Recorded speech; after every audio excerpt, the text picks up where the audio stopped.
Le message d'aujourd'hui, pour le message d'aujourd'hui, je me suis appuyé sur l'Épître aux Colossiens, chapitre 2, versets 12 à 17.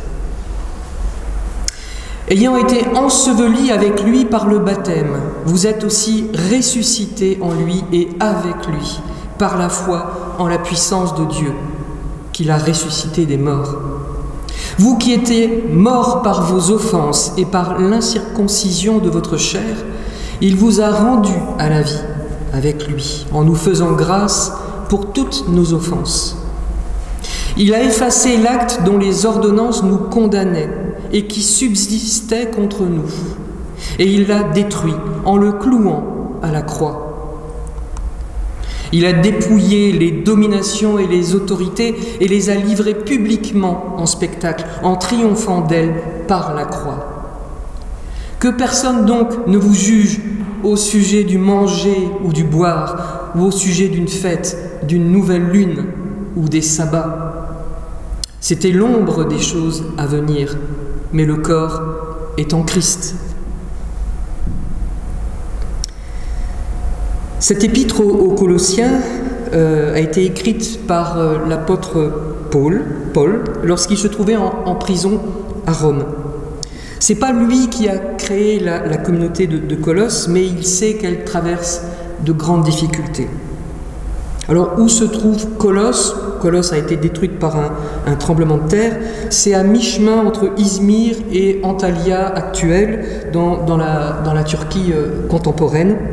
Pas très loin de Pamukkale, si vous connaissez, c'est une destination touristique très prisée.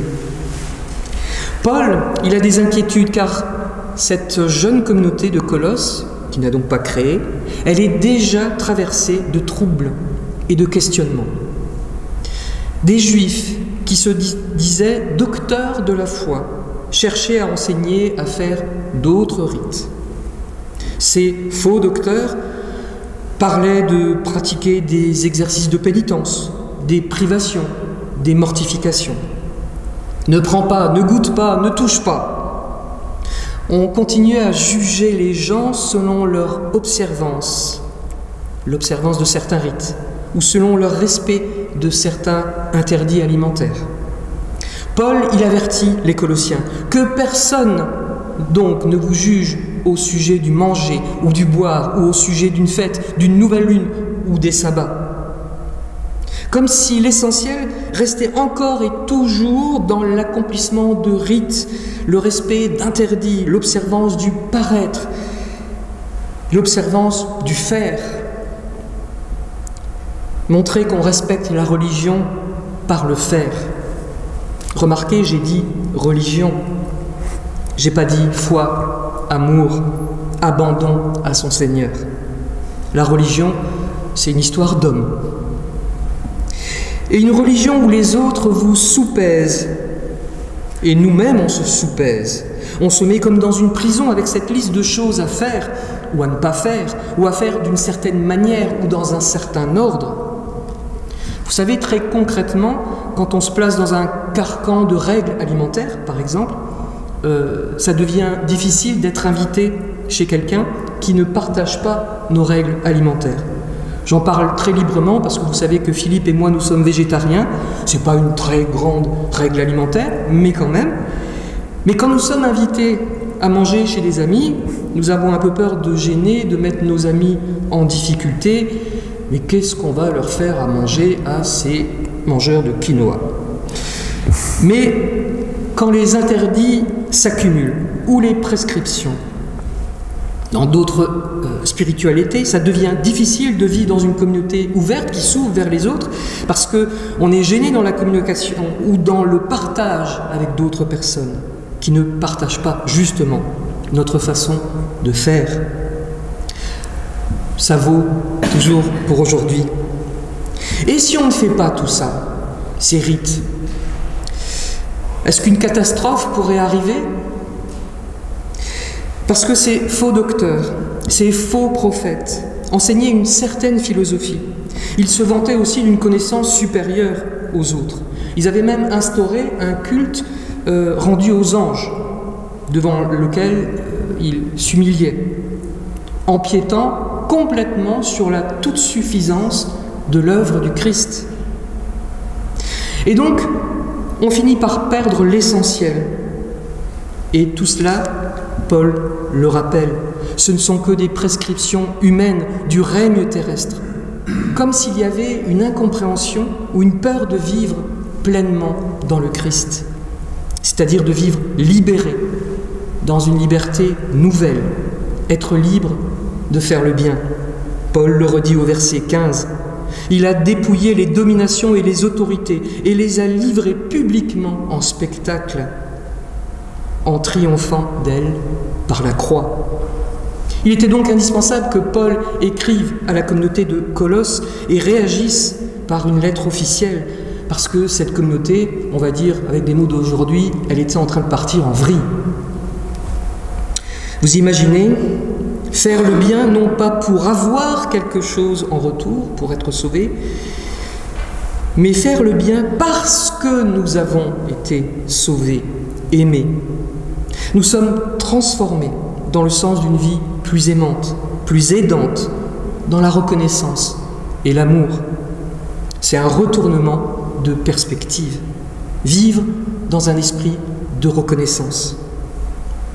Et pour revenir à Paul, dans ses obligations, ses interdits, il y avait des privations, des pénitences, et on perdait un peu le sens à force d'accumulation. On adopte des gestes, des combinaisons de gestes, des paroles à dire en même temps. Il faut s'interdire certaines choses, s'obliger à faire d'autres choses, ne pas manger ceci, ne pas boire cela. Je vais vous raconter une toute petite anecdote de ma grand-mère maternelle qui s'appelait Mélanie au début du XXe siècle.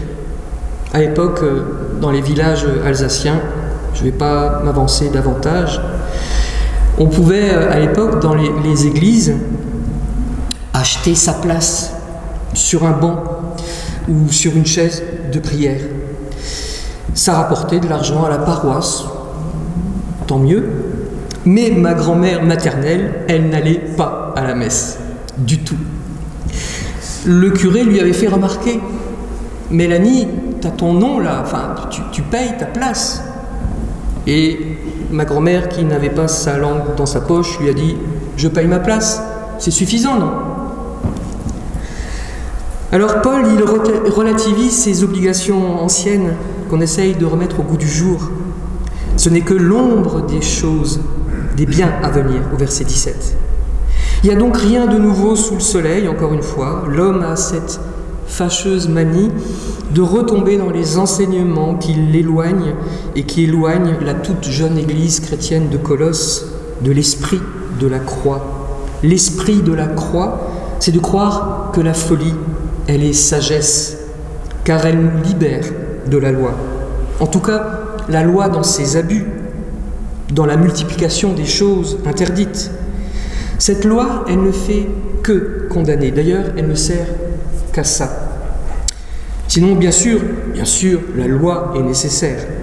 Elle était nécessaire quand nous n'avions pas de guide, quand il nous fallait un référent pour apprendre à marcher, à nous diriger. Mais dans la loi, quand elle devient une prison, elle est un peu comme les bons points de quand on était petit. Il faut faire le bien. Mais c'est quoi faire le bien? Quand on a l'impression d'être dans les clous, qu'on a son petit stock de bons points, ça alimente l'orgueil. Ah oui, moi je suis un bon croyant, je respecte tout bien à la lettre. Et à l'inverse, quand on se dit qu'on n'y arrive pas, on ne se trouve pas digne, et peut-être parfois qu'on déprime. Je ne suis pas assez. Alors que peut-être on fait son possible. On n'est ni jamais assez bon, ni assez observant quand on se soumet à la loi seul. Il y aura toujours quelqu'un pour nous dire, pour nous reprocher, tu n'as pas été assez bon ici et là, dans telle circonstance, dans telle situation, pourtant, tu es chrétien. Mais la croix, elle est première. Le Christ est premier. Son œuvre est suffisante. Le Christ est au-dessus de tout. Comme un élève en difficulté d'apprentissage qui fait ce qu'il peut et qui continue d'avoir de mauvaises notes. Dans mon métier en France, j'ai eu affaire à ce genre de situation.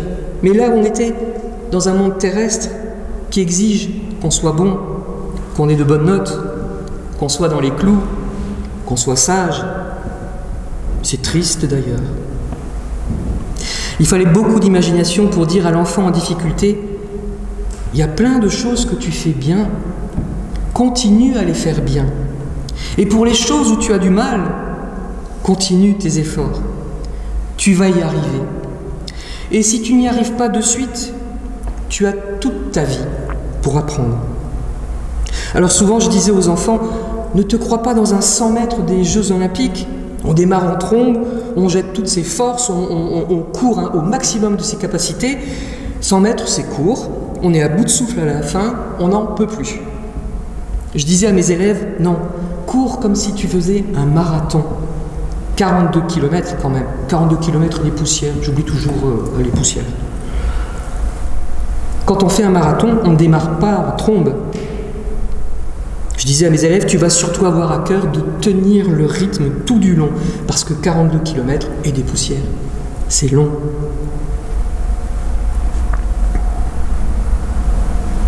Le mot péché en particulier est un mot piégé. Je veux dire par là qu'il est souvent accompagné de culpabilisation, de reproches, de punition, de pénitence, d'heures de colle, avec cette impression d'être toujours sous un regard qui surveille avec des sourcils froncés. Avant d'agir, on se dit, est-ce que j'ai fait mal? Est-ce que je fais bien? Et si je me trompe? Parce que, évidemment, tout le monde se mêle de la vie des autres. Ça aussi, ça complique la vie. Avant de regarder dans l'arrière-cour de l'autre, de mon voisin, mon copain, mon prochain, avant que de se dire à soi-même « je vais m'atteler à suivre le Christ, à faire mon possible, ça ne sera pas toujours facile, mais je vais batailler pour. Je vais batailler pour et ça va me prendre tellement de temps que normalement je ne vais plus avoir le temps d'aller voir comment ça se passe chez les autres. D'abord m'occuper de ma façon de suivre le Christ. » C'est vrai, la loi, quand on oublie un peu le message du Christ, cette loi, elle sert beaucoup à nous juger nous-mêmes et à juger les autres. La loi, même quand elle est nécessaire, elle génère de l'angoisse. Est-ce que je suis assez bon? Est-ce qu'il y a quelque chose que je ne fais pas assez bien? Elle génère de l'angoisse, mais paradoxalement, elle peut aussi générer une certaine tranquillité d'esprit. Pourquoi je dis ça? Parce que la loi, elle fonctionne un peu comme un mode d'emploi, si on suit bien le mode d'emploi.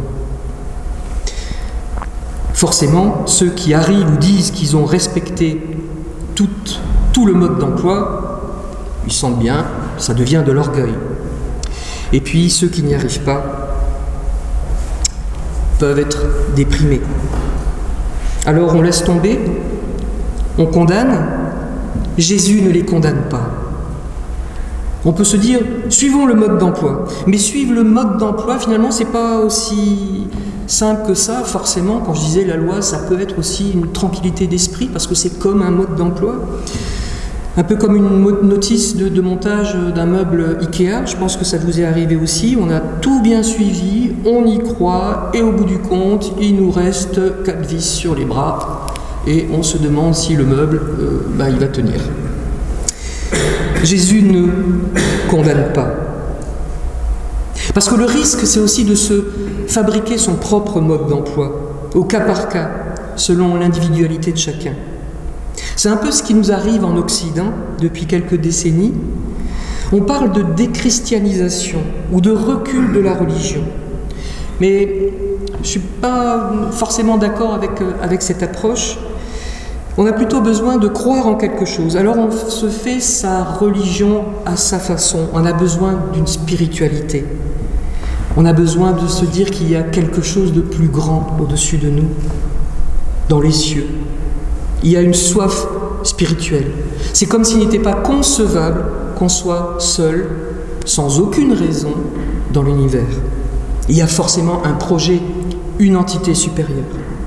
Alors aujourd'hui, oui, on se bricole sa religion, une certaine sensibilité religieuse, en mélangeant un petit peu de tout, un peu comme de la haute couture. On est intéressé par le bouddhisme, et puis on trouve que le mouvement soufi en islam, ça a de l'intérêt aussi. Et on continue après de chercher du côté des chamans. On picore. Mais la résurrection, elle est passée. Et ce qui nous est offert, c'est une nouvelle naissance. Paul le dit et le redit au verset 12. Enseveli avec lui, vous êtes aussi ressuscités. Au verset 13. Vous qui étiez morts, il vous a rendus à la vie. Verset 15. Il a triomphé des puissances de domination par la croix. Et nous pouvons alors vivre librement, libres de la loi. Pas pour gagner quelque chose, mais pour le bien gratuit, comme la grâce qui nous est donnée gratuitement. On n'est pas habitué au gratuit. C'est vrai que naître à nouveau, c'est pas forcément facile, ça ne se fait pas sur un claquement de doigts, parce que si moi je deviens tout neuf, le monde autour de moi, il est resté tout vieux. Le monde n'a pas changé en même temps que le changement se fait en moi. On est toujours habitué à être mesuré, soupesé, évalué, comme un salarié dans une entreprise. Pour un commercial, est-ce que j'ai vendu assez de voitures, d'aspirateurs? Pour un employé de banque, est-ce que j'ai placé assez de produits financiers, même à des gens qui n'en avaient pas besoin? Pour un responsable du département boucherie, est-ce que j'ai écoulé assez de barquettes de viande préemballées? Et par rapport à mes collègues, je suis quantième dans la liste des bons vendeurs, des bons placeurs, des bons équipiers. Et j'ai envie de dire, mon père, au commissariat de Strasbourg, est-ce que c'était le meilleur policier?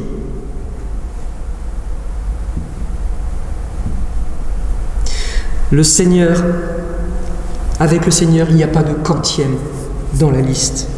Il nous offre la place qui est la nôtre et nous propose de nous abandonner avec confiance. Abandon dans la résurrection, abandon dans la renaissance, pour une nouvelle naissance. Parce qu'avec la résurrection, Paul montre la suffisance de l'œuvre du Christ. On n'a plus besoin de rites, de privations, de paroles automatiques. L'essentiel a été accompli. En grec, c'est tétélestai. C'est la dernière parole du Christ. Tétélestai, quand Jésus meurt, il prononce ce mot qui veut dire tout à la fois, les choses sont faites, tout est fait, tout est accompli. Le mot tétélestai était aussi utilisé dans le langage commercial de l'époque antique. Quand quelqu'un avait payé tout ce qu'il devait, on écrivait sur la facture tétélestai, c'est-à-dire c'est bon, tout est payé. Un peu comme notre tampon facture acquittée.